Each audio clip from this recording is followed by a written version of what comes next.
నమస్తే, నేను మీ Kishore. Welcome to Satyagrahi the talking point.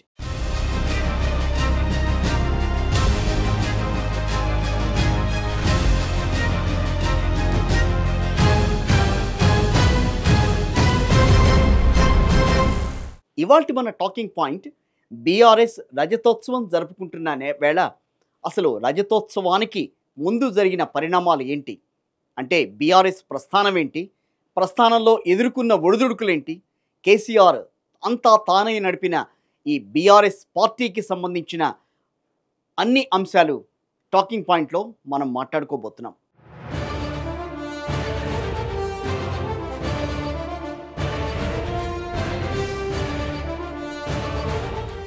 ఉవ్వెత్తున ఎగిసిన ఉద్యమం ఒక్కసారిగా చల్లారిపోయింది. తెలంగాణ రాష్ట్రమే జయంగా పోరాడిన ఉద్యమకారులు తలో దిక్కు వెళ్ళిపోయారు. విడివిడిగా ప్రత్యేక రాష్ట్రం కోసం ప్రయత్నాలు చేస్తూ వచ్చారు.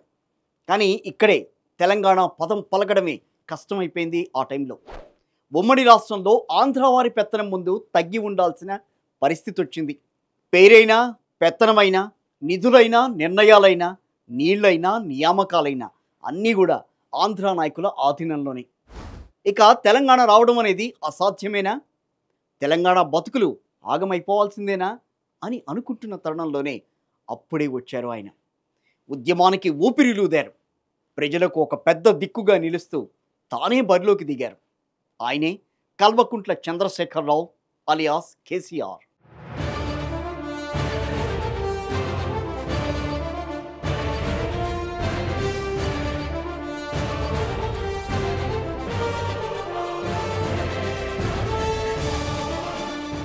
అది 2001 ఏప్రిల్ 27. కేసీఆర్ పార్టీ స్థాపించిన రోజుది. తెలంగాణ రాష్ట్ర సాధనే ధ్యేయంగా టీఆర్ఎస్ తెలంగాణ రాష్ట్ర సమితి అనే పార్టీని ప్రారంభిస్తున్నట్టు ప్రకటించారు కేసీఆర్. ఒక్కొక్కరిగా ఉన్న నేతలనంతా కూడా ఏకతాటిపైకి తెచ్చారు. ప్రత్యేక రాష్ట్రం కోసం ఒక్కు పిడికిలి బిగించారు. అణగదొక్కబడిన తెలంగాణ వాదాన్ని సగర్వంగా నిలబెడుతూ కథన రంగంలోకి దిగారు కేసీఆర్.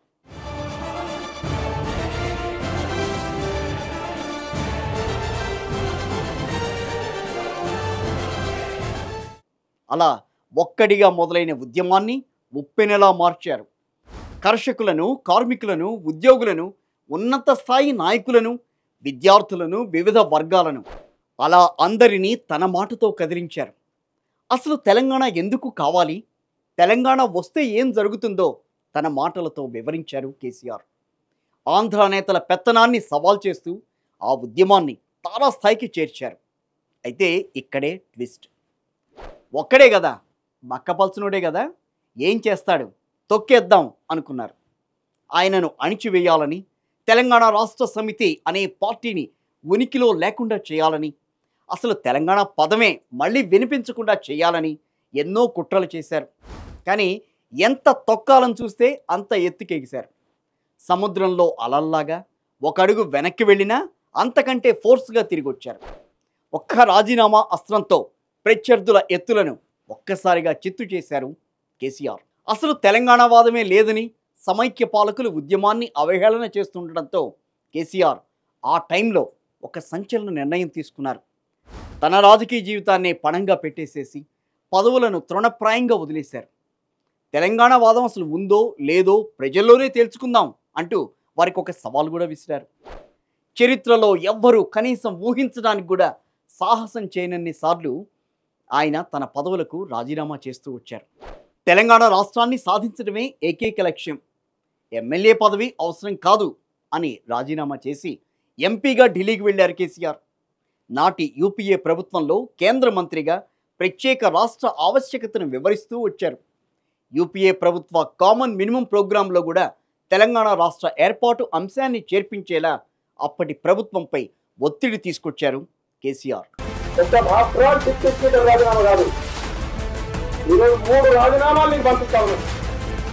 అయితే యూపీఏ ప్రభుత్వం ఏం చేసింది, నాన్సుడు ధోరణి అవలంబిస్తూ వచ్చింది. ఆ టైంలోనే కేంద్ర మంత్రి పదవిని కూడా తృణప్రాయంగా వదిలేశారు కేసీఆర్. ఇక ఆ తర్వాత 2006 అప్పుడు కరీంనగర్ ఉప ఎన్నికలో భారీ మెజార్టీతో గెలిచారు కేసీఆర్. తద్వారా తెలంగాణ ప్రజల ఆకాంక్షను దేశవ్యాప్తంగా మరోసారి చాటి చెప్పగలిగారు.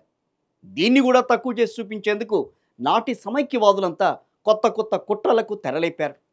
కేవలం ఉత్తర తెలంగాణలో 2-3 జిల్లాలకి మాత్రమే ఈ తెలంగాణ వాదం పరిమితమైంది అంటూ బేస్లెస్ కామెంట్స్ అంటూ చేసుకుంటూ వచ్చారు. దీనికి గోబ గుయ్యమనేలా సమాధానం ఇచ్చారు కేసీఆర్. మహబూబ్ నగర్ నుంచి పోటీకి సై అన్నారు.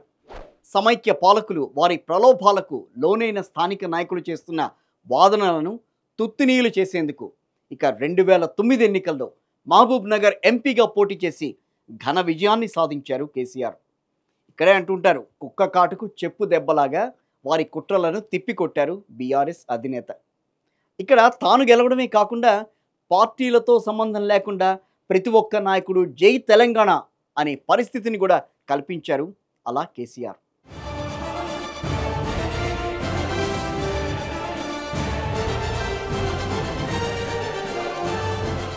2001లో పార్టీని స్థాపించారు. 2014లో రాష్ట్రాన్ని సాధించేదాకా కేసీఆర్ అలుపెరగని పోరాటమే చేసుకుంటూ వచ్చారు. పుట్టిన గడ్డ విముక్తి కోసం లెక్కలేనన్ని అవమానాలను దిగమింగారు. తెలంగాణ ప్రజల కోసం చాలా సందర్భాల్లో పదవులను గడ్డిపోచల్లాగా విసిరి కొట్టేశారు. తెలంగాణ నినాదం నుంచి నేను తప్పుకుంటే నన్ను రాళ్లతో కొట్టి చంపండి అంటూ పిలుపునివ్వడమే కేసీఆర్కు సాధ్యమైంది. మేము తెలంగాణకు వ్యతిరేకం కాదు అన్న వాళ్లతోనే అనుకూలం అని లేఖ రాయించటం ఆయన వ్యూహ చతురతకు నిదర్శనంగా నిలిచింది. ఎదుటివారి రాజకీయ అనివార్యతలను తెలంగాణకు అనుకూలంగా మలుచుకుంటూ దాన్నే తెలంగాణకు బలంగా మార్చిన తీరు మాత్రం అద్భుతమని చెప్పాలి. 2004లో బీఆర్ఎస్తో పొత్తు పెట్టుకుని అధికారంలోకి వచ్చిన తర్వాత పొత్తు ధర్మాన్ని వీడిన కాంగ్రెస్ పార్టీకి ఇటు రాష్ట్రంలో అటు కేంద్రంలో తనదైన శైలిలో జవాబిచ్చారు కేసీఆర్. ఆ తెలంగాణ పదాన్నే అసెంబ్లీలో నిషేధించిన చంద్రబాబుతో 2009లో ఎన్నికల పొత్తు పెట్టుకుని తెలంగాణకు అనుకూలంగా నిర్ణయం తీసుకునే అనివార్యతను టీడీపీకి సృష్టించారు కేసీఆర్. దాన్ని బట్టే అర్థమవుతుంది తన రాజకీయ చతురత ఏ రకంగా ఉపయోగించారనే విషయంలో. దేశంలోని రాజకీయ పార్టీలన్నీ ఒప్పుకుంటేనే తెలంగాణ ఇస్తామంటూ కాంగ్రెస్ పార్టీకి మెలిక పెట్టిన సందర్భంలో 36 రాజకీయ పార్టీలను ఒప్పించుకోగలిగారు. తెలంగాణకు అనుకూలంగా లేఖలు తెప్పించగలిగారు కేసీఆర్. ఇక్కడ కనిపించే శత్రువులే కాదు, కడుపులో కత్తులు పెట్టుకుని కౌగిలించుకోవాలనుకున్న సొంత వాళ్ల కుట్రలను కూడా కేసీఆర్ ఒక రకంగా భగ్నం చేశారని చెప్పాలి. అన్ని వర్గాల ప్రజలకు నాయకుడిగా ఉద్యమాన్ని ఉవ్వెత్తున ఎగిసిపడేలా చేశారు. విద్యార్థుల ఆవేశాన్ని కట్టడి చేస్తూనే అహింసా పద్ధతిలోనే పోరాడారు తెలంగాణ రాష్ట్రం కోసం. ఈ ప్రయత్నంలో ఆయనకు ఆచార్య జయశంకర్ తోడుగా నిలిచారు. తెలంగాణ ఏర్పాటును వాయిదా వేస్తున్న కాంగ్రెస్ పార్టీ వైఖరేమో ఓవైపు, ఉద్యమాన్ని ఏ రకంగానైనా సరే దెబ్బతీయాలనే తెలుగుదేశం పార్టీ ఇంకోవైపు. ఈ రెండింటినీ మట్టి కర్పించేలా తెలంగాణ వచ్చుడో కేసీఆర్ సచ్చుడో అంటూ తానే ఆమరణ నిరాహార దీక్షకు కూర్చున్నారు తెలంగాణ రాష్ట్ర సమితి అధినేత కేసీఆర్. ఆ ఒక్క దెబ్బతో రాష్ట్రమంతా అట్టుడికిపోయింది. ప్రతి ఒక్కరూ రోడ్లపైకి వచ్చారు. పిడికిలి బిగించి జై తెలంగాణ నినాదాన్ని హోరెత్తించారు. అంతే, కేసీఆర్ దెబ్బకు దిగొచ్చిన నాటి కేంద్ర ప్రభుత్వం ప్రత్యేక రాష్ట్రాన్ని ప్రకటించాల్సిన పరిస్థితి ప్రకటించింది. అడుగడుగునా అడ్డుపడే సైంధవులను ఓడిస్తూనే ఉద్యమాన్ని విజయవంతంగా విజయ తీరాలకు చేర్చారు కేసీఆర్.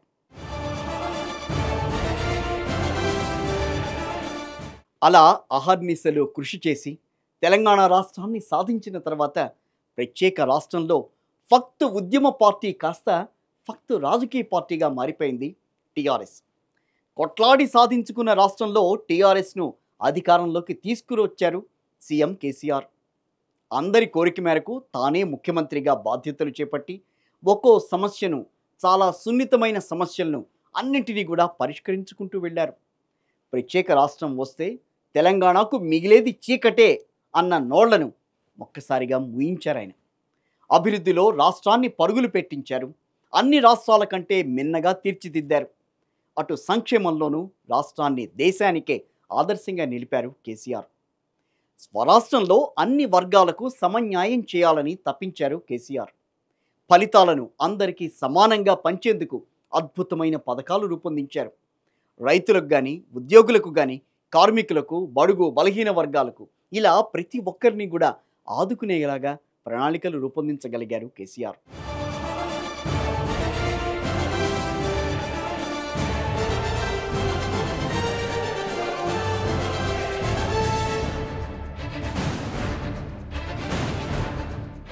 కేసీఆర్ పాలన రాష్ట్రంలో ఏదో ఒక రూపంలో పథకాలు చేరని ఇల్లు లేదు అనంటే అతిశయోక్తి కాదేమో.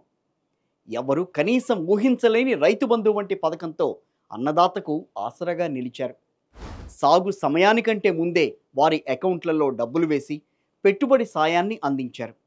అన్నదాతల అకాల మరణం చెందితే గనక రైతు బీమాతో వారికి అండగా నిలవగలిగారు. ఇంటింటికి తాగునీరిచ్చారు, 24 గంటల కరెంట్ ఇచ్చారు, కొత్తగా పెళ్ళైన వారి కోసం కళ్యాణలక్ష్మి పథకాన్ని ఇచ్చారు, ప్రసవం తర్వాత కేసీఆర్ కిట్ ఇచ్చారు. ఇంతేనా?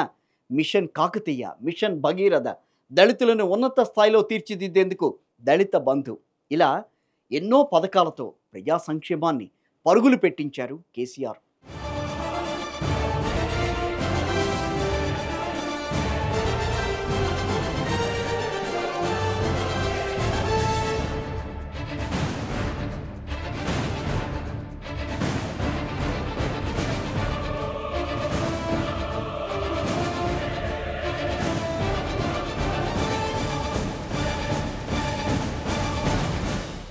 ఇక 2014లో అధికారంలోకి వచ్చిన తర్వాత బీఆర్ఎస్ నేతృత్వంలోని ప్రభుత్వం తెలంగాణను ఆర్థికంగా సమృద్ధిగా మార్చే దిశగా అనేక విప్లవాత్మక చర్యలు చేపట్టింది. రాష్ట్ర స్థూల ఉత్పత్తి విలువ అంటే జీడిపిని 4.9 లక్షల కోట్ల నుంచి 13.5 లక్షల కోట్లకు పెంచగలిగింది. అంటే దాదాపుగా 100% పెంచింది. 100% పైనే చెప్పుకోవాలి. ప్రతి ఒక్క వ్యక్తికి ఆదాయం 1,12,000 నుంచి 3,47,000కు గణనీయంగా పెరిగింది. సాగు తాగునీటి రంగంలో తెలంగాణ ఒక సరికొత్త అధ్యాయాన్ని లిఖించింది కేసీఆర్ హయాంలో. ప్రపంచంలోనే అతిపెద్ద లిఫ్ట్ ఇరిగేషన్ పథకంగా పేరుగాంచిన కాళేశ్వరం ప్రాజెక్టుతో పాటుగా మిషన్ కాకతీయ ద్వారా 46,000 చెరువులను పునరుద్ధరించగలిగింది కేసీఆర్ సర్కార్. ఫలితంగా భూగర్భ జలమట్టాలు 6 మీటర్ల మేర పెరుగుతూ వచ్చాయి. రైతుల సంక్షేమం దిశగా రైతు బంధు ద్వారా 72,000 కోట్ల పెట్టుబడి మద్దతును అందించగా, రైతు బీమా పథకంతో లక్షల మంది రైతుల కుటుంబాలకు దాదాపు 5 లక్షల బీమా భద్రతను కల్పించింది కేసీఆర్ ప్రభుత్వం. అంతేకాదు, రైతులకు 24 గంటల పాటు ఉచిత విద్యుత్తును అందించి దేశవ్యాప్తంగా ఆదర్శంగా నిలవగలిగింది కేసీఆర్ ప్రభుత్వం. కేసీఆర్ పార్టీ పెట్టిన తర్వాత మొగలో పుట్టి పుబ్బలో పోతుందన్న వెక్కిరింతలు వినిపించాయి. కానీ ప్రత్యేక రాష్ట్రం కోసం స్థాపించిన పార్టీతో తెలంగాణ సాధించటమే కాదు, ఆ పార్టీని అధికారంలోకి తీసుకొచ్చారు కేసీఆర్. 25 ఏళ్లలోనే పార్టీని మరింత స్ట్రాంగ్గా తీర్చిదిద్దారు. సుశిక్షితులైన కార్యకర్తలే పునాదిగా ధన బలం ఉన్న పార్టీలను జనబలంతో ఎదిరించి నిలిచారు. అవహేళన చేసిన పార్టీలను అదృశ్యం చేసేశారు. గులాబీ జెండాను మాత్రమే సగర్వంగా నిలబెట్టారు. అలా 1 కాదు, 2 ఏళ్లు కాదు, అన్ని అవాంతరాల్ని దాటుకుంటూ సిల్వర్ జూబ్లీకి చేరుకుంది భారత రాష్ట్ర సమితిగా మారిన తెలంగాణ రాష్ట్ర సమితి. సిల్వర్ జూబ్లీ వేడుకల ముంగిట నిలిచి సుందరంగా ముస్తాబయింది.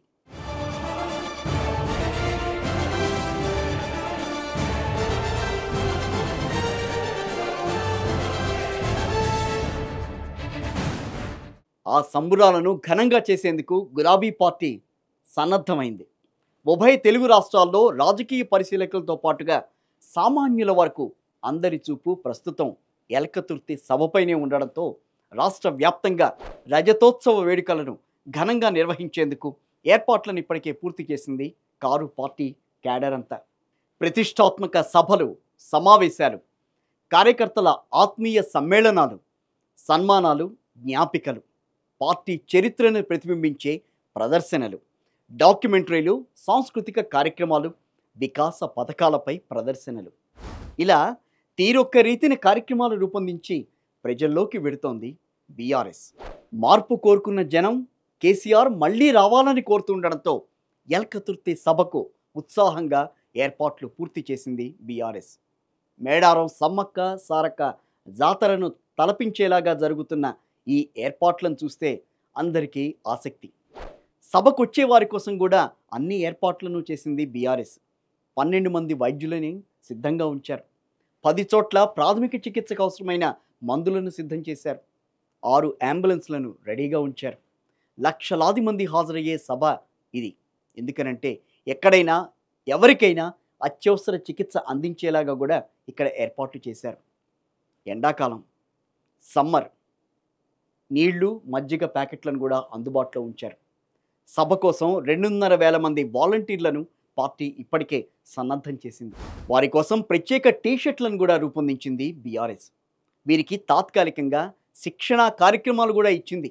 ఇక సభాస్థలి విషయానికి వస్తే అక్కడ మీడియా ప్రతినిధులు, ఇతరులు ఉపయోగించుకునేలా ఒక వైఫైని కూడా ఏర్పాటు చేస్తున్నారు. జాతీయ, స్థానిక మీడియాకు ఎటువంటి ఇబ్బందులు కలగకుండా వైఫై సౌకర్యాన్ని కల్పించారు. మొత్తానికి బీఆర్ఎస్ విజయోత్సవం. పార్టీ గత 25 ఏళ్ల ప్రయాణానికి ఇది ఒక ప్రతిరూపంగా నిలుస్తుంది. ఈ వేడుకలు పార్టీ లక్ష్యాలను ప్రజలతో పంచుకునే విధంగా, తన నమ్మకాలను పునరుద్ఘాటించే అవకాశంగా మారబోతున్నాయి. కేసీఆర్కు ప్రజలే ఊపిరి, ప్రజలకు ఆయనే దిక్సూచి. ఈ శుభ సమయంలో 2 దశాబ్దాల ఘన చరిత్రను సగర్వంగా స్మరించుకుంటూ శుభాభినందనలు తెలియజేస్తున్నారు తెలంగాణ ప్రజలు. ఇది ఇవాల్టి స్పెషల్ టాకింగ్ పాయింట్. మరో సబ్జెక్ట్తో మళ్ళీ మీ ముందుంటాం.